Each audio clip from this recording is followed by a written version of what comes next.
የትራምፕ አድሚኒስትሬሽን በቅርቡ ባወጣው ኒውስ መሰረት አብዛኛው የኢሚግራንት ቪዛ ኢሹ እንደማይደረግ አሳውቀውናል። እዚህም ኢንፎርሜሽን ላይ ለአብዛኞቻችን ክሊር ያልሆነው ነገር የኬዋን ወይም የፊያንሴ ቪዛን ይመለከታሉ የሚለውን ነበረ። ይህን ኢንፎርሜሽን ካወጡ ጊዜ በኋላ የተለያዩ የኬዋን አፕሊካንቶች ኤምባሲ ገብተው ነበረ። ፕሮፐርሊ ቪዛቸውን ኢንተርቪው ያደርጋሉ፣ ቪዛም ኢሹ ይደረጋል። ከሰሞኑ ዶናልድ ትራምፕ ያወጡትን አዳዲስ ህጎችን ተመልክቶ ብዙዎች ወደ አሜሪካን ሀገር ለማቅናት ያሰቡ ወደ አሜሪካን ሀገር ለመሄድ ያሰቡ ሰዎች በብዙ ጉዳይ ተጨንቀው ሰንብተው ነበር። ታዲያ ከዚህ ጉዳይ ጋር ተያይዞ ብዙ የስደተኞች አማካሪ እንዲሁም ደግሞ ቪዛ ላይ የሚሰሩ ሰዎች የተለያዩ የጉዞ አማራጮች አሁንም ክፍት ናቸው፣ የአሜሪካን ሀገር መንግስትም አልከለከለም፣ እገዳም አልጣለበትም፣ ሰዎች ይህን መንገድ ቢጠቀሙ ይህንን የቪዛ አይነት ቢጠይቁ የቪዛ እድላቸው የመሳካት ትልቅ እድል አለው በማለት ብዙ ሐሳቦችን እየሰጡ ይገኛል። ከዚህ ጉዳይ ጋር አያይዞ እኔም ይዤ በመጣሁት መረጃ በቪዲዮ መግቢያም እንደተመለከታችሁት ኬዋን ወይም ፊያንሴ ቪዛ ስለሚባለው ብዙዎች ስለማይሞክሩት ይህ የቪዛ አይነት እንዲሁም ደግሞ የመሳካት እድሉ በአጭር ጊዜ ስለሆነለት ስለዚህ የቪዛ አይነት በዝርዝር እነግራችኋለሁ። እባካችሁ ትዳር የምታስቡ ሰዎች ተጋብታችሁ ወደ አሜሪካን ሀገር ለመሄድም የምታስቡ ሰዎች ከመጋባታችሁና ከመፈራረማችሁ በፊት ይህንን የቪዛ አይነት አውቃችሁ በዚህኛው በኩል እድላችሁን ሞክሩ ለማለት ነው የምፈልገው። ምንም አስመልክቶ ነው ታዲያ የኬዋን ቪዛ ዝርዝር መመሪያዎችና የመሳካት እድሎቹ ምን እንደሚያስፈልጋቸው በዝርዝር ማሰማችሁ። ሰላም ጤና ይስጥልን ውድ የሀገሬ ልጆች፣ በያላችሁበት ሰላማችሁ ይብዛልኝ። ዛሬም አዳዲስ በሆኑ ጉዳዮች ብቅ ብለናል። ለዚህ ቻናል አዲስ ከሆናችሁ ሰብስክራይብ በማድረግ ሁሌ የምንለቃቸው ቪዲዮዎች እንዲደርሱ ይሁን።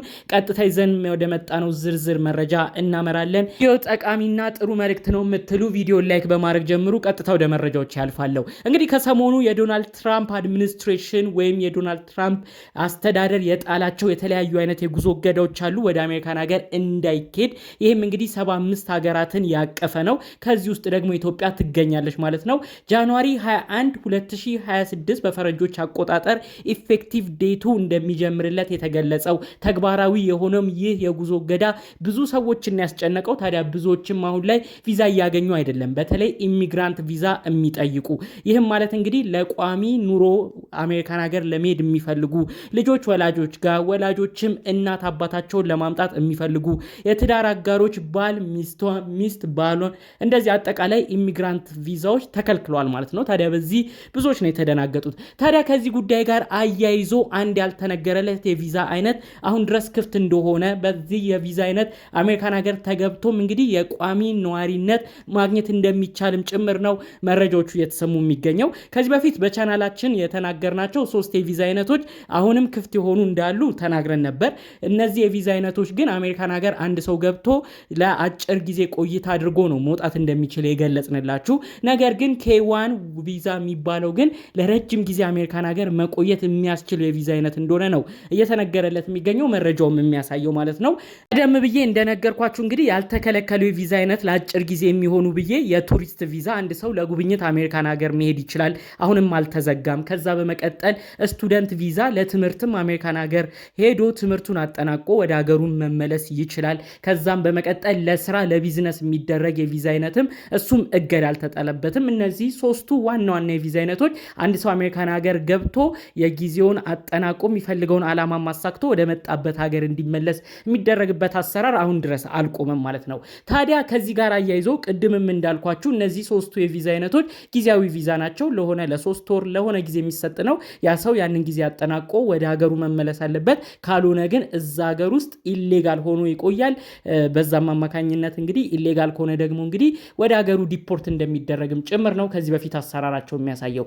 ነገር ግን ብዙዎች ያልተነገረለትን አንድ ይሄንን የቪዛ አይነት ነው አሁን እንደ አዲስ ብዙዎች ይሄን በዚህ ድል ቢሞክሩ እየተባለ መረጃው የተሰማው። ኬዋን ወይም ፊያንሴ ቪዛ የሚባለው አይነት እንግዲህ አንድ ሰው አሜሪካን ሀገር ሲቲዝን ከሆነ ፍቅረኛውን ማምጣት እንደሚችል በዚህ የቪዛ አይነት ይሄንን የቪዛ ፕሮሰስም 1 ዓመት ወይም እስከ 2 ዓመት የሚፈጅ አጠር ያለም ቆይታ ፕሮሰስ ጊዜ ያለው እንደሆነም ጭምር ነው መረጃዎቹ የተሰሙት። እንግዲህ አሜሪካን ሀገር ሲቲዝን የሆነ ሰው ፍቅረኛውን ወደ አሜሪካን ሀገር እንዲያመጣ የሚሰጠው የቪዛ አይነት ነው። አሜሪካን ሀገር ካመጣ በኋላም በ90 ቀናት ውስጥ ካመጣው ፍቅረኛ ጋር መጋባት አለ አለበት። በመቀጠልም ለግሪን ካርድ አፕላይ እንደሚደረግም ጭምር ነው በዚህ የቪዛ አይነት ፕሮሰሶቹ የሚያሳየው ማለት ነው። እንግዲህ ይህ የቪዛ አይነት ኢሚግራንት ቪዛ የሚባል መደብ ውስጥ አይደለም የሚቀመጠው። ስቲል ነን ኢሚግራንት የሚባል ቪዛ ነው። አንድ ሰው አሜሪካን ሀገር ቢገባም ፍቅረኛው ጋር ቢሄድም አሜሪካን ሀገር ገብቶ የተለያዩ መስፈርቶችን አልፎ ተጋብቶ ግሪን ካርዱን እንደ አዲስ አፕላይ ስለሚያደርግ ነው ነን ኢሚግራንት ስር ውስጥ የተመደበው ማለት ነው። ይህንን የቪዛ አይነት ብዙዎች እስካሁን አልጠየቁም ነው የሚባለው። መረጃዎቹም የሚያሳየው ብዙ ሰው በተለመደው አሰራር የሚያገባውን ሰው ካገባ በኋላ ለምሳሌ ኢትዮጵያ የሚያገባውን ሰው ወደ አሜሪካን ሀገር መውሰድ ቢፈልግ ብዙዎች ኢትዮጵያ ይመጣሉ፣ ይፈራረማሉ። በተለመደው አይነት ፕሮሰስ ነው እንግዲህ ከተፈራረሙ በኋላ የፍቅር አጋራቸውን የትዳር አጋራቸውን ወደ አሜሪካን ሀገር የሚወስዱት። ነገር ግን ሰው ከመፈራረሙ በፊት ፍቅረኛሞች የሆነ ሰዎች በዚህኛው የቪዛ አይነት መሞከር አለባቸው። የፊያንሴ ቪዛ ጠይቀው አሜሪካን ሀገር ከገቡ በኋላ መፈራረም ይችላሉ። ይህ የፕሮሰስ አይነት ብዙ ጊዜን የማይፈጅ ነው፣ አጠር ያለ ፕሮሰስም ነው የሚፈጀው ብለው ነው መረጃውን ያስረዱት ማለት ነው። ታዲያ ይህንን የፊያንሴ ቪዛ ለማግኘት አንድ ሰው ትክክለኛ ፍቅረኛሞች እንደሆኑ ማስረዳት፣ የሚያወሩትን ቴክስቶች በተለያዩ ሶሻል ሚዲያዎች ፎቶም ቪዲዮዎችም የሚቀያየሩ ከሆነ እነዚህ ነገሮች ማሳየት ይገባቸዋል። በመቀጠልም ፍቅረኛ እንግዲህ አሜሪካን ሀገር ሲቲዝን የሆነው ግለሰብ ያንን የሚወስደውን ሰው ማኖር እንደሚችል ለአሜሪካን ሀገር እንግዲህ ፕሩፍ ማድረግ ወይም ማረጋገጥ አለበት። እነዚህ ሂደቶችን ከጨረሰ ፍቅረኛውን ካለበት ሀገር ወስዶ አሜሪካን ሀገር ማግባትና የቪዛ የግሪን ካርድ ፕሮሰስን ማድረግ ይችላልም። ይህ ፕሮሰስ አልታገደም። ሰዎችም አይደናገጡ።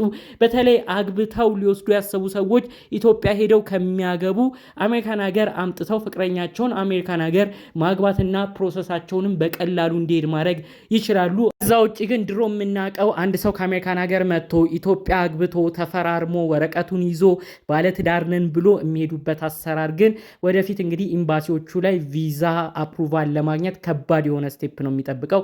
ስለዚህ ለመጋባት የሚያስቡ ሰዎች ፍቅረኛሞች ሆነው የትዳር አጋራቸውን ወደ አሜሪካን ለማምጣት የሚያስቡ ሰዎች ከመፈራረማቸው በፊት በፍቅረኛሞች አመልክተው ወደ አሜሪካን ሀገር ፕሮሰሳቸውን ይጀምሩ ተብሎ ነው ጠቅለል ተብሎ መልእክቱ የተሰማው። ታዲያ ይህንን የቪዛ ጥየቃ በሚያመለክቱበት ጊዜ በጣም አሁን ላይ ኤምባሲ ማወቅ የሚፈልጉት የአሜሪካን ሀገር መንግስት ማወቅ እንደሚፈልገው የሚያሳየው መረጃ የአሜሪካን ሀገር ሲቲዝን የሆነው ግለሰብ እዛ በሚኖርበት ሀገር ላይ እንግዲህ ሰው ለማምጣት ይችላል ተብሎ ብቁ መሆኑ በጣም ይረጋገጣል። ስለዚህ ሰው ለማምጣት የሚያስብ ሁሉም አሜሪካን ሀገር ያለ ፍቅረኛውን ለመውሰድ የሚያስብ ሰው ሁሉ ብቁ ኑሮን መኖሩን ማረጋገጥ አለበት። ከኢሚግሬሽን ጋር እንዲሁም ደግሞ ከአሜሪካን ሀገር መንግስት ጋር የሚገናኝ የተለያዩ ክሪሚናል ወንጀሎች ላይ መሳተፍ የለበትም። እነዚህ ነገሮች ካሉ አሁን ህጉ በጣም እየጸና ነው። ቪዛ አፕሩቫሎችም እድል እየጠበበ ነው። ስለዚህ እነዚህ ነገሮች ዲክላይን እንዳያስደርጉበት ተጠንቅቆ ፕሮሰሱን ማካሄድ አለበት ተብሎ እንግዲህ ጠቅለል ተደርጎ መረጃዎቹ ሀሳቦች ተሰጥተዋል ማለት ነው። እንግዲህ እኛም ዛሬ በነበረን ቆይታ ብዙዎች ስለማይሞክሩት ስለዚህ የቪዛ አይነት ፕሮሰስ ነው ጠቅለል ባለመልኩ መረጃውን ልናሰማችሁ የመጣ ነው። ስቲል ኬዋን ቪዛ የምታመለክቱ ሰዎች ፕሮሰሳችሁን መቀጠል ትችላላችሁ። ኤምባሲም ገብታችሁ ኢንተርቪዋችሁን ማድረግ ትችላላችሁ። ይሄ እገዳ አልተጣለበትም ለማለት ነው ፈልገው። ሌሎቻችሁም አግብታችሁ ወደ አሜሪካን ሀገር ለመሄድ የምትፈልጉም ሰዎች እንግዲህ ከመጋባታችሁ በፊት ይሄንን የፊያንሴ ቪዛ ሞክራችሁ አሜሪካን ሀገር ትዳራችሁን እንድታረጉ የምትፈራረሙትን በዛው አሜሪካን ሀገር እንዲሆንም ጭምር ነው መረጃዬን ማሰማት የፈለኩት። በሌሎች ጉዳዮቻችን እስክንገናኝ ድረስ ሰላሙን ሁሉ ተመኘውላችሁ። ሰላም።